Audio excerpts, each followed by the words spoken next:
My name is Marion. I'm 38 years old. The day my husband filed for divorce, he looked me in the eye and said he had less than $10,000 to his name. My gut told me he was lying. What I didn't know yet was that he was hiding over $2 million.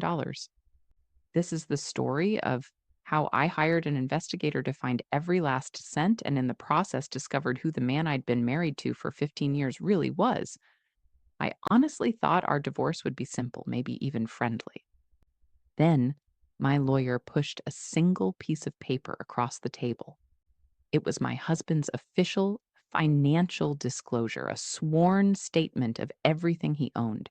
It claimed he was practically broke. My gut didn't just whisper, it screamed liar. Suddenly, this wasn't just about the money, it was about the truth, and I was about to go to war for it. When my husband, Mark, first said, I think we should get a divorce, it felt like the floor just dropped out from under me. We were at our kitchen table, the same table where we'd planned our future, celebrated birthdays, and argued over whose turn it was to do the dishes. He was so calm, almost clinical. He said we'd just grown apart, that the spark was gone. He made it sound so simple. For the first few weeks, I was just in a fog of grief. He moved into this tiny rented apartment downtown, always complaining about how much it cost. He sold the luxury car he was so proud of and got a boring sedan instead.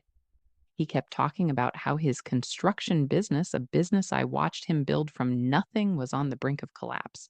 He'd say things like, the last few months have been brutal, or I didn't get a bonus this year. We're just trying to stay afloat. He was painting this picture of a man in financial ruin, a man who, like me, would be starting over with almost nothing. And I believed him. Why wouldn't I? This was the man I'd trusted for 15 years. We built everything together.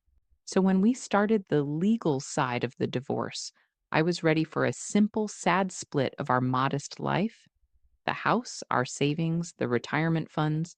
I was already planning a future of budgeting and cutting back. That first meeting with the lawyers is a blur. Mark's attorney handed over his financial disclosure with this somber look on his face. My lawyer slid it over to me. I scanned the numbers. House equity, check. Savings, check. Retirement, check. And then I got to the bottom. His business valuation and personal accounts. The numbers were so low, it was insulting. According to this legally sworn document, the thriving business we'd poured our lives into was worth next to nothing. His personal bank account had just over $8,000. I looked up from the paper, first at my lawyer and then at Mark. He met my eyes with this look of practiced sadness, tilting his head just so. It was a performance. I knew his business. I was there for the big contracts, the fancy holiday parties, the expansion into the new office. I knew what a good year looked like, and this wasn't it. This was a cold, calculated lie. And in that second, all the grief I'd been drowning in hardened into a stone of pure anger in my stomach. He wasn't just leaving me, he was trying to erase our entire life together. Everyone told me to let it go. My friends, my family, even my first lawyer. They all gave the same advice. Fighting this will cost a fortune. Just take what he's offering and move on. But it was never just about the money. It was about 15 years of my life. It was about the truth. I started replaying the last couple of years in my head, and suddenly all these little things that felt off at the time started clicking into place. They were red flags I'd completely ignored. There was the sudden secrecy. Mark used to leave bank statements on the counter, but then he started having all his mail sent to a new P.O. box. When I asked him why, he just said it was for work to keep things organized. His home office, which had always been our shared space, was suddenly always locked. Then there were the weird transactions. I remembered seeing these large cash withdrawals from our joint account over the past year. He'd say it was for materials for a side job, but the amounts never seemed to add up. He'd also mention a new debt he had to pay back to an old college friend, a loan I'd never even heard of. It was a story perfectly designed to make him look poorer on paper.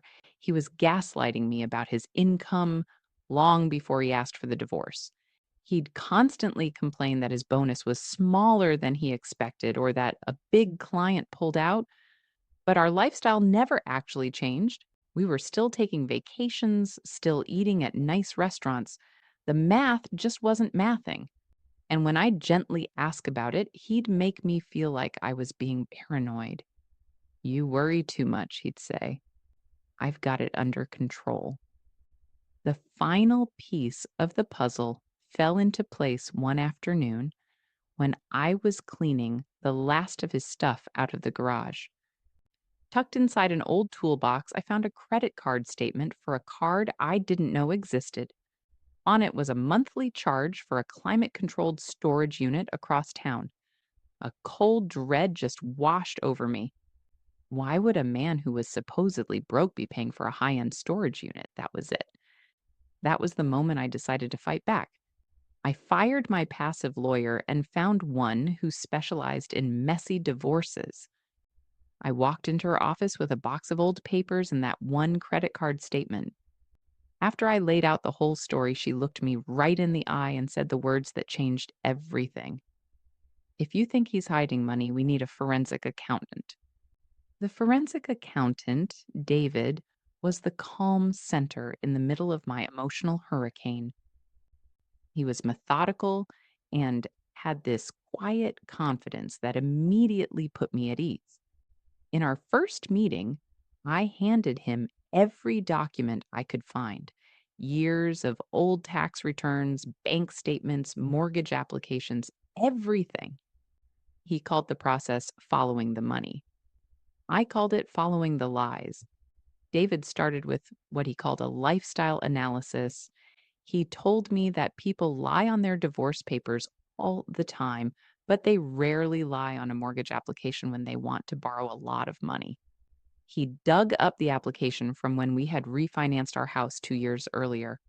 On it, Mark had claimed an income nearly 3 times what he was now claiming in the divorce. That massive difference was our starting point. The first real break came from that storage unit receipt. My new lawyer immediately issued a subpoena.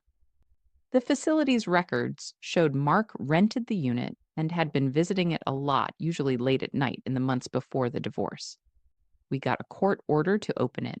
Inside wasn't junk, it was a collection of valuable art and antique watches, assets he had conveniently forgotten to list anywhere. It was proof that he was actively hiding things. Next, David dove into the business. He subpoenaed all of Mark's company financials, every invoice, every bank statement, every payroll record. It was a mountain of paper, but David knew what to look for. He quickly found what he called business manipulation. Mark was intentionally overpaying the company's credit cards and the IRS. He was basically parking marital money with his creditors, planning to get huge refunds after the divorce was final. It was a slick way to make the business look broke. He also found payments to ghost employees. He checked the payroll against public records and found that 2 of the highest paid subcontractors were just shell companies. They didn't do anything, they only existed on paper. And the money being paid to them was being funneled into a bank account we didn't know about. Then came the thread that unraveled the whole thing. While tracing money from the business, David found a series of small monthly wire transfers to an LLC I'd never heard of, Apex Holdings. It was registered out of state. On paper, the payments were for consulting fees. David dug deeper. It wasn't a consultant. Mark was the sole owner of Apex Holdings. It was his own personal piggy bank, a secret account to divert profits from his real business. This was the heart of the whole scheme. He wasn't just skimming a little cash. He was systematically draining his own company, making it look like a failure while he was secretly building a fortune on the side. I'll never forget the phone call from David. His voice was completely calm. He just said, "We found it, all of it." The sound of my husband's entire scheme crumbling to dust came through that phone line. Apex Holdings, that shell company, wasn't just holding a few $1,000s. It was the legal owner of a secret brokerage account. David had subpoenaed the brokerage firm and forwarded me the statements. My hands were shaking so hard I could barely open the file. Page after page showed a history of transactions. The money from the ghost employees, the money from the fake business loans, it all ended up here. He'd been investing it aggressively in stocks and bonds. And then I saw the most recent statement with the current balance at the bottom of the page. It was over $1.8 million. But that wasn't all. The investigation found more. He had used business funds to invest in cryptocurrency, moving money through digital wallets, trying to make it untraceable.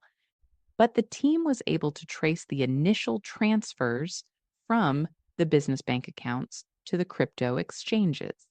That was another $200,000.